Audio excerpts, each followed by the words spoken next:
Dalam video part 1, saya tunjukkan dekat korang 10 kereta yang haram di jalan raya Malaysia. Tapi tahukah anda yang kereta haram di jalan Malaysia ada lebih daripada 1000 model? Menunjukkan satu persatu model tersebut di dalam video bukanlah sesuatu yang efisien. Jadi dalam video ni saya tunjuk 5 sebab mustahak kenapa semua model itu termasuk dekat dalam kategori kereta haram di jalan raya.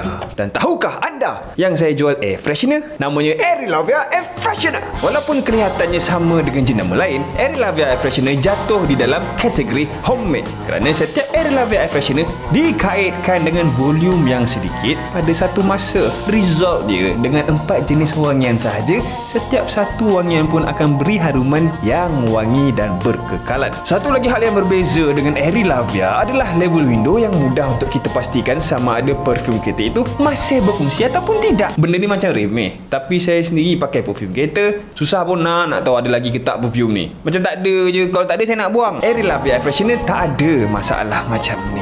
Dapatkan sekarang, sementara voucher masih ada. Crash test failure.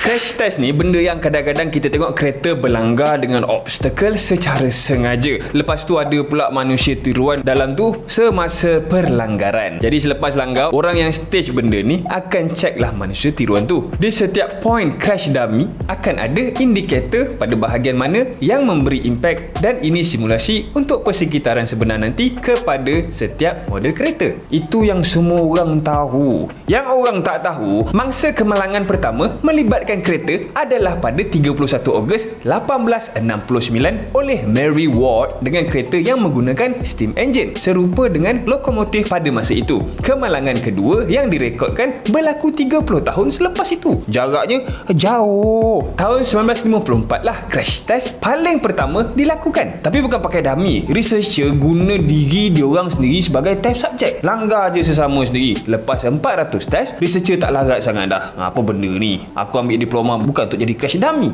Setahun lepas tu, diorang pun ganti dengan binatang. Binatang tersebut termasuklah oing oing.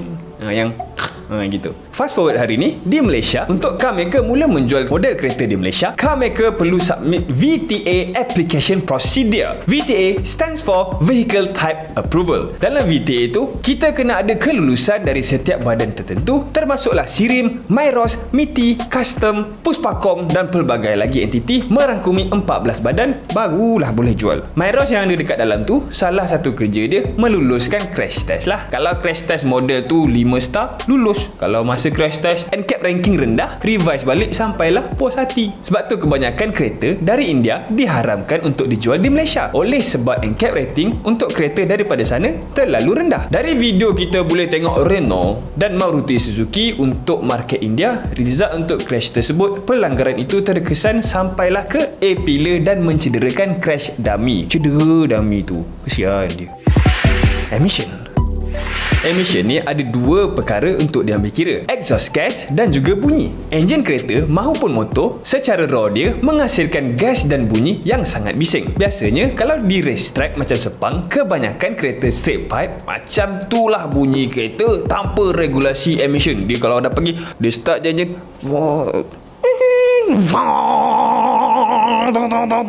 gitu. Bayangkan kalau semua kereta kat Malaysia tak ada regulasi exhaust. Sembayang Jumaat macam nak pergi perang tu. Sadaqallahulazim. Kau apa? Apa yang keluar daripada enjin adalah carbon monoxide, hydrocarbon, nitrogen oxide dan particles. Kalau semua kereta tak filter toksik ni, kemusnahan dunia mungkin lebih pantas daripada sepatutnya. Dan basically itulah sebab setiap kereta ada exhaust system. Dari enjin, excess energy akan keluar lalu exhaust manifold, lalu catalytic converter untuk filter semua partikel tadi secara optimum, kemudian lalu muffler untuk turunkan sound kepada level yang serendah mungkin. Itulah dua kerja exhaust. Tapi exhaust pipe pada kereta biasa memberi efek kepada kuasa enjin kerana exhaust system itu sendiri adalah entiti sekatan. Sebab tu semua kereta untuk perlumbaan menggunakan exhaust system berbeza. Even ada race car yang enjinnya semata-mata batang pipe je jadi exhaust. Oleh itu, semua race only model dari jenama-jenama kereta tak akan kita boleh jumpa di atas jalan raya. Kereta tu termasuklah Proton Wajah BTCT dan Satranio S2000 Rally version. Safety Regulation.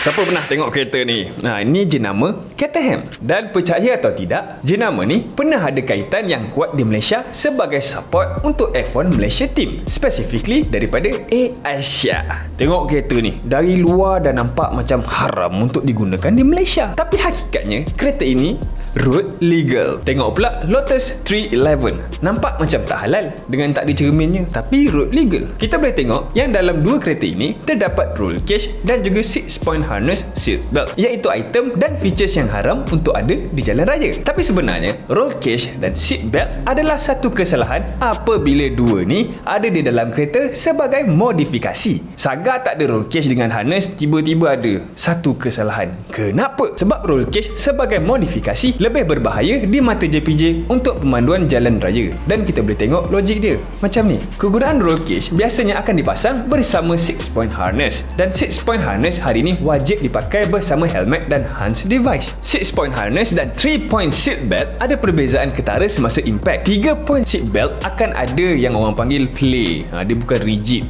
memberikan ruang untuk impact dikurangkan semasa aksiden berlaku. Tapi 6-point harness langsung tak ada play, dia rigid terus. So time impact tanpa helmet, kepala dan leher akan bagi kesan lebih teruk kerana semasa badan terus stop, kepala dan leher masih ada inisya. Bayangkan macam ni, tengah bawa kereta kan, waktu tiba-tiba aksiden, so semua patut pergi, tapi badan macam ni je, kepala je pergi, patah.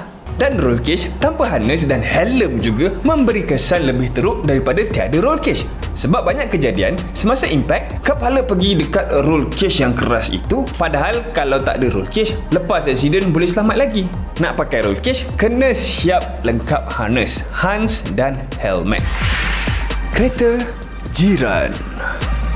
Bukan jiran rumah sebelah, tapi negara jiran. Kalau nak diikutkan, kereta jiran sebelah pun kira haram lah kalau jiran tak tahu kita pergi ambil kereta tu. Kita pernah dengar kereta scrap, kereta clone, kereta termasik. Ini kereta-kereta jiran lah ni. Kebanyakan kereta dengan gelaran ini datang daripada Singapura. Dan Singapura pula, untuk ada kereta dekat sana, diorang kena ada permit yang ada tamat tempoh. Biasanya 5 tahun, 10 tahun. Permit ni dipanggil COE, Certificate of Entitlement. Dan sampai satu nak renew permit lagi mahal dari beli kereta baru. So rakyat sana lagi prefer beli kereta baru. Apa jadi dekat kereta yang tak renew COE? Kereta tu kena scrap. Sebab tu nama kereta scrap. Tapi tak semua orang betul-betul scrap kereta tu. Ada yang masuk di Malaysia dan dijual dengan harga jauh lebih murah daripada harga pasaran. Macam mana nak boleh jalan atas highway Malaysia? Tiru road tag dan number plate yang sedia ada daripada kereta yang wujud di Malaysia. Boleh buat?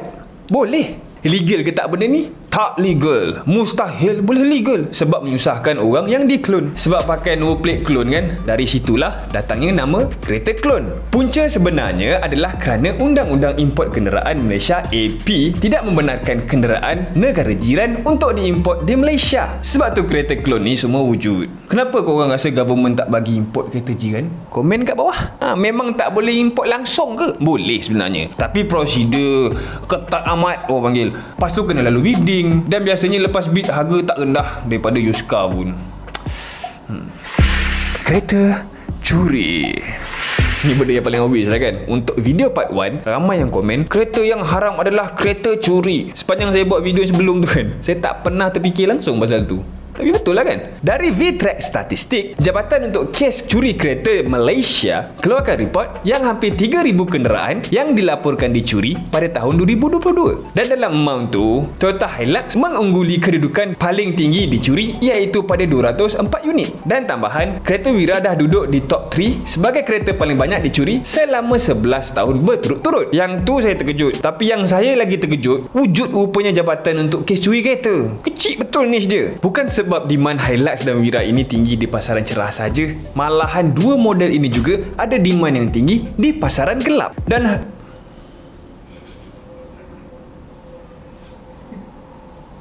ibu di depan ni.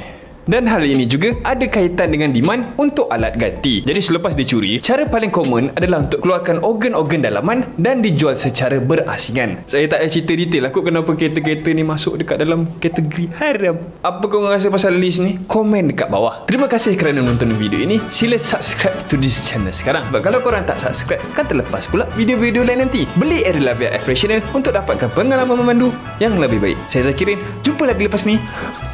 Bye-bye.